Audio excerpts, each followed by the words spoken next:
সত্যি তোকে রিচার্জ করে দিল? আমার তো বিশ্বাসই হচ্ছে না। আমি কি মিথ্যে কথা বলে তুই নিজের চোখে দেখলি? আমার মনে হয় মেয়েটা তোর সাথে প্রেম করার ইচ্ছা আছে জানিস, তা নাহলে রিচার্জ করে দেবে কেন? এই থাম থাম থাম, মেয়েটা আবার ফোন করছি। হ্যালো ম্যাডাম, আপনাকে অনেক অনেক ধন্যবাদ রিচার্জটা করে দেওয়ার জন্য। দেখেন, আমি রিচার্জটা হয়েছে কিনা সেটা জানার জন্য ফোন করি। আমি আপনার সাথে 5 মিনিট কথা বলতে চাই, ফ্রি আছেন? হ্যাঁ ম্যাডাম, বলুন না।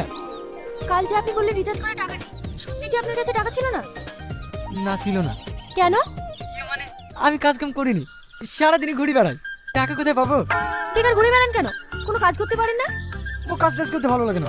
আপনার বাবা খেটে খাচ্ছে বলে আপনার কিছু মনে হচ্ছে না। আপনি যদি আমার জায়গায় থাকতেন তাহলে বুঝতে পারতেন। আপনার জায়গায় থাকি তো আমি রিল্যাক্স করে বেড়াতাম, আপনি তো কোটিপতি। আপনি ভুল ভাবছেন, আমি একটা গরিব ঘরের মেয়ে। মাটা অনেকদিন আগেই মারা গেছে, বাড়িতে বাবা অসুস্থ, সংসারের সমস্ত দায়িত্বই আমার কাঁধে। সারা মাস কাজ করে মাত্র 8,000 টাকা মাইনে পাই, তার মধ্যে 5,000 টাকায় বাবার ওষুধ কিনতে চলে যায়। তাহলে আপনি বলুন, আমি একজন মেয়ে হয়ে যদি এত কষ্ট করে সংসার চালাতে পারি, তাহলে আপনি একজন ছেলে হয়ে কেন পারবেন না? কি হলো, চুপ করে আছেন যে? না না, আমি শুনছি। একটা কথা মনে রাখবেন, টাকা ছাড়া এই দুনিয়াতে মানুষের কোনো সম্মান নেই।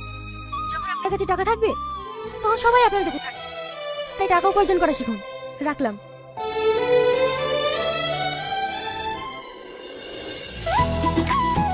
দাঁড়ান দাঁড়ান, চলে এসছি। ক টাকা হলো? 20 টাকা।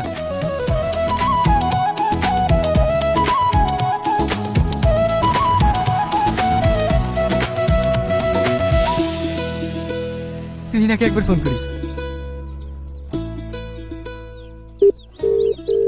হ্যালো, আমি রাহুল বলছি।